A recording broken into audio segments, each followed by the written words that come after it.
తేదీ 27/3/2016 ఉదయాన్న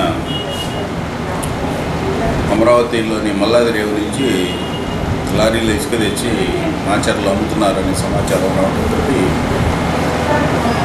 పోలీసు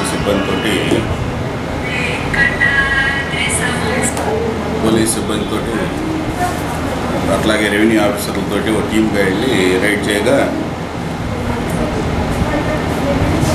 ఒక 30 టన్నులు ఇసుకని లారీలో షేక్ హుషేన్ షరీఫ్ అలియాస్ బాబు, అలాగే షేక్ జానీ బాషా అనేవాళ్ళు అక్కడ రేవులో తీసుకొని వచ్చి ఇక్కడ అమ్మకానికి పెట్టి ఎక్కువ మొత్తానికి అమ్ముతున్నారని చెప్పి విచారణలో తెలిసింది. దాని మీదట లారీని సీజ్ చేసి ఇసుకను పరిశీలించగా లారీలో సుమారు 30 టన్నుల ఇసుక ఉంది. దీన్ని అధిక రేట్లకి అమ్ముతున్నారని చెప్పి పక్క ఆధారాలతోటి వాళ్ళని అరెస్ట్ చేసి లారీ సీజ్ చేయడం జరిగింది.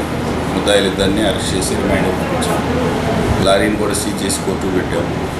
అలాగే శాండ్ని తీసుకొని రెవెన్యూ అధికారులకి అప్పగించడం జరుగుతుంది. ఇక్కడ ముఖ్యమైన విషయం ఏంటంటే ప్రభుత్వం ఇసుకని ఉచితంగా అందిస్తుంది. ఇసుక ఎత్తుబడి కూలీ, ట్రాన్స్పోర్ట్ ఛార్జెస్ మాత్రమే తీసుకొని అవసరమైన వాళ్ళు వాడుకోవాలని చెప్పేది ప్రభుత్వ ఉద్దేశం. అట్లా కాకుండా అధిక ధరలకు అమ్ముకోవటం కానీ, ఎక్కడైనా స్టాక్ పెడతాం కానీ, లేదా రాష్ట్ర సరిహద్దులు దాటించడం కానీ తీవ్రమైన నేరాలుగా పరిగణించడం జరుగుతుంది. కాబట్టి ప్రజలందరూ ఈ విషయం తెలుసుకొని సహకరించవలసిందిగా కోరుతున్నాను.